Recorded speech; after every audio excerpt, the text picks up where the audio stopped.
Hey,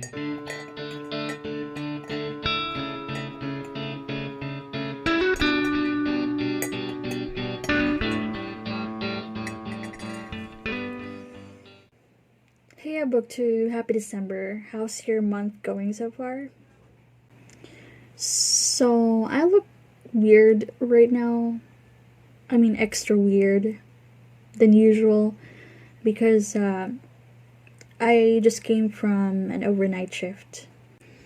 Yes, I work night shifts, so it's 9 a.m. right now, and I'm wearing red lipstick because we just had our year-ender company party via Zoom. Perks of working from home. I'm very tired and I have no sleep. And also, for some reason, it's very cold right now in the Philippines, in Manila specifically. It's like, 24 degrees? Which is pretty rare in a country that doesn't have winter. It's pretty much the closest thing we'll ever have to winter, actually.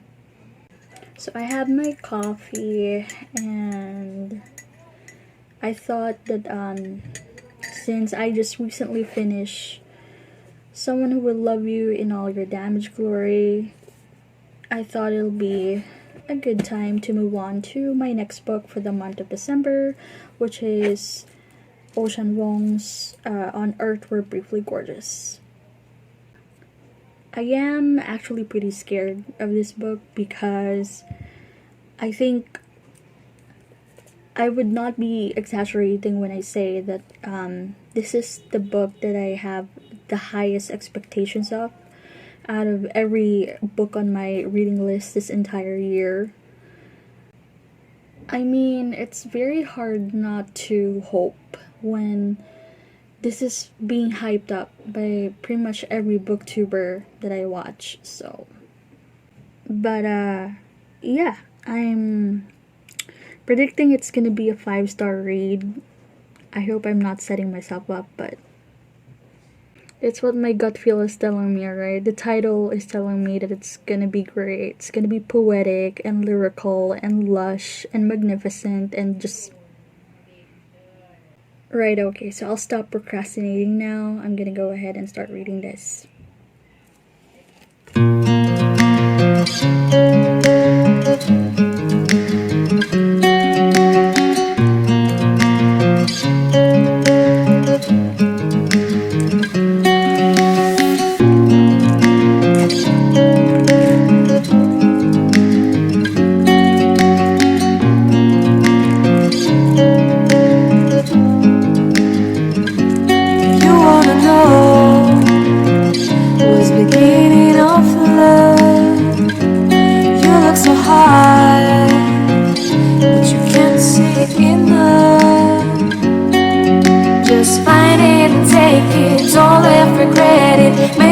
You're only one.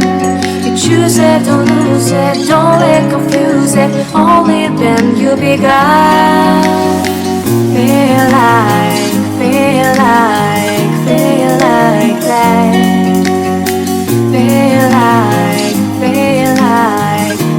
like that. Lay your arms around me and stay with me. Lay your arms and stay with me, baby. Lay your arms around me and stay with me.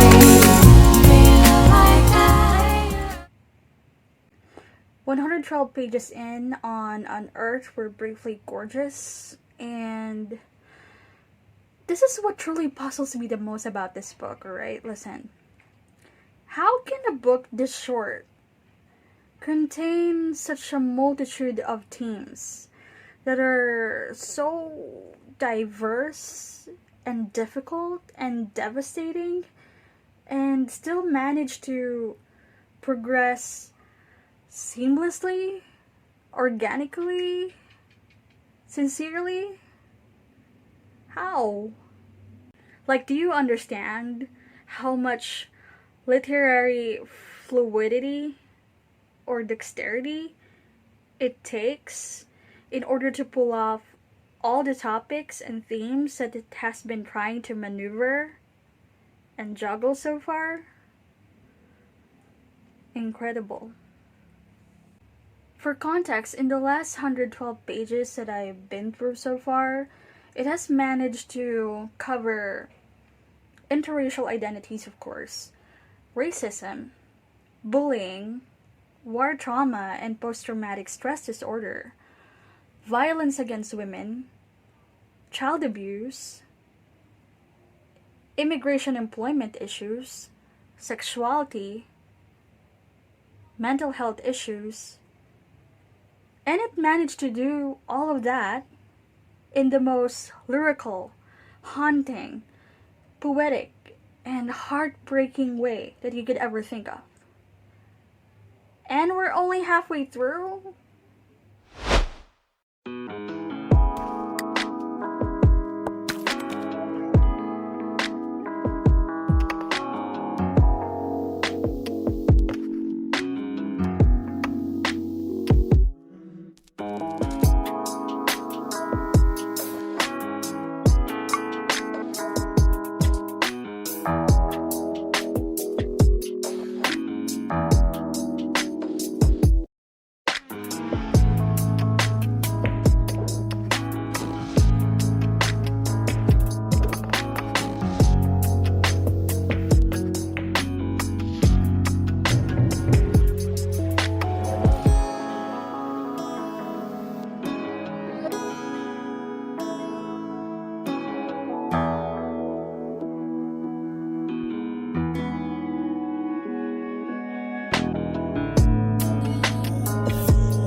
I am now on page 206 of An Earth Where Briefly Gorgeous, and man, the last 100 or so pages had been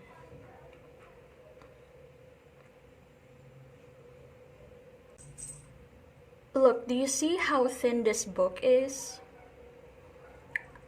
I really thought that I would eat this book up in a matter of a few days. But it's been nearly a week now since I started this book, and I'm still here, reeling, dizzy, and overwhelmed, and my stamina depleted daily. It's a very thin book. But the weight and gravity of the storytelling in every single page of this book is so emotionally and mentally consuming, like some extreme sport for the soul. I will be honest, before I reach this page, I'm on page 206 now, I was slightly terrified that I may have talked too soon and I may end up giving this book 4.5 stars instead of 5 because of something that tremendously baffled me.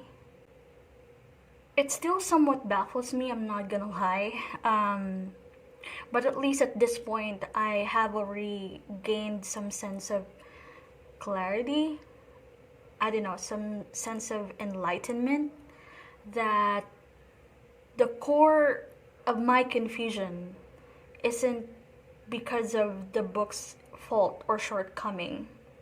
It's my short-sightedness and impatience and ignorance as a reader. So it's my fault. Because, see, I've always looked at epistolary novels as double edged swords. I would say 90% of the time, stories told in letters would always wreck me so easily because I see them as invitation to be on the character's point of view and how they see the world. At the top of my head, I can recall Stephen Schwarzkopf's Perks of Being a Wallflower, of course, where Charlie writes to an unnamed stranger about his life in high school. And then we have, what else? The Wrong Boy by Willie Russell, where the main character, Raymond Marks, writes to his idol fan letters to Morrissey of the Smiths when he ran away from home. And then Gilead by Marilyn Robinson. It's about a dying preacher writing letters to his son. But then it's not always successful, of course, because 10% of the time the epistolary format barely does anything to give us a proper perspective or purpose as to what the main character or whoever is writing the letter feels. Letters to the Dead. So going back to On Arc We're Briefly Gorgeous. The book started out really fantastic, right? The letters did such an excellent job giving you a very intimate, first-hand, up-close glance at the letter writer's mind and how he sees his family, his community, his hometown, the world, himself, and his perception about cultural identity. To me, every page, every chapter felt like him beckoning me to come hither. Go walk closer to where I stand. Come on, you're almost there. Keep walking. And then the character named Trevor enters the picture. And suddenly, I'm being nudged. Just when I thought I'm already a hair strand away from entering the letter writer's head, I am suddenly being pushed back, shoved a little bit, and then kept at an arm's length, and I'm being told that this is about as far as you're ever gonna get. That's how it felt to me because I couldn't make sense of their relationship dynamic. Like, I get the curiosity and excitement and thrill of feeling the first rush of attraction. I get that. But the more he gets to know Trevor, the more he sees how insufferable and toxic he is, and yet he keeps hanging out with him. Every single time, I just kept asking, why? Why? Why him? I drift farther and farther away because I suddenly could not reconcile how the letter writer, who in the first 100 or so pages have dazzled me with his intelligence, his precociousness, his sensitivity, his discernment of the world, is settling for someone who is the complete opposite of everything he represents. In more basic words, it feels like, the sheer frustration we feel whenever we see smart people making poor choices and picking the worst people they could ever pick to fall in love with. And then we reach page 206, and if you know what happened here, you know. This right here made me understand. It's like the book has finally told me I don't owe you anything. This is my story that I'm trying to tell, and I'm the one telling it. We are not having a conversation.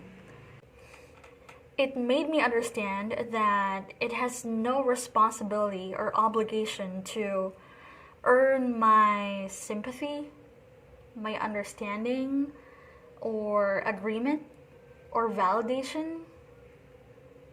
It reminded me that I am a reader, that I am just here to read and listen and witness. It reminded me that not every book is written for it to resonate with everyone, that there may be some parts of this book that can arguably echo representation. There are parts here that have very clear, straightforward political stances on certain issues, but in the grand scheme of things, it showed and proved that not every book is written to be analyzed or deconstructed. That sometimes there are really books that are just written for reasons that we wouldn't 100% know of or understand, and that's okay. To behold the sheer pain and beauty of it is already a privilege. Maybe sometimes there are some stories that doesn't have to be absolutely understood because we can't. Maybe they just have to be felt.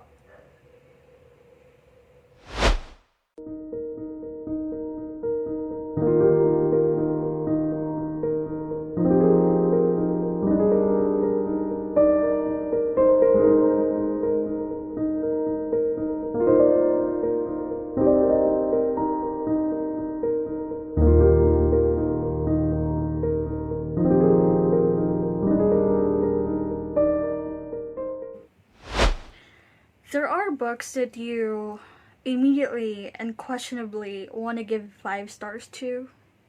And then there are books that steals your heart, takes away your breath, and blows your mind so bad that you would give it 10 stars or more if you could. And then there are books like On Earth We're Briefly Gorgeous that makes you pause because its haunting beauty humbles you so deeply, and it makes you realize that 5, 10 stars won't even be enough. This deserves an entire galaxy. I know that's cheesy as far as metaphors go, but there's just really no way that I could put my feelings into words right now, having finished this book. I mean, I predicted that this would be a 5 star read. People has told me that this is a 5 star read. I wish for it to be a 5 star read. But there's still something so absolutely terrifying when your expectations meet reality and sometimes even go past it in ways that you wouldn't even dare imagine. And that's what this book did.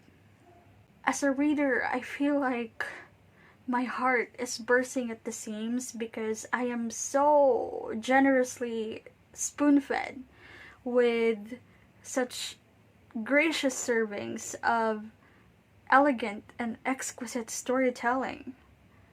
As an aspiring writer, I feel small and lacking and insufficient and hungry because I yearn to have this kind of courage to deliver and present truths and visions. I find that excellent storytelling has that kind of effect on me. It simultaneously makes me feel inferior and empowered all at once.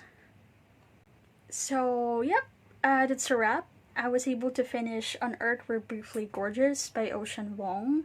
I wish I could talk more and praise this book more, praise this author more, but at the moment, I'm just really feeling so starstruck and stunned at the beauty of it. This is definitely a perfect marriage of poetry and prose.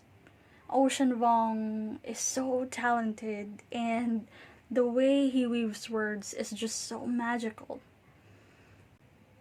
An Earth Where Briefly Gorgeous is timeless and important and brave.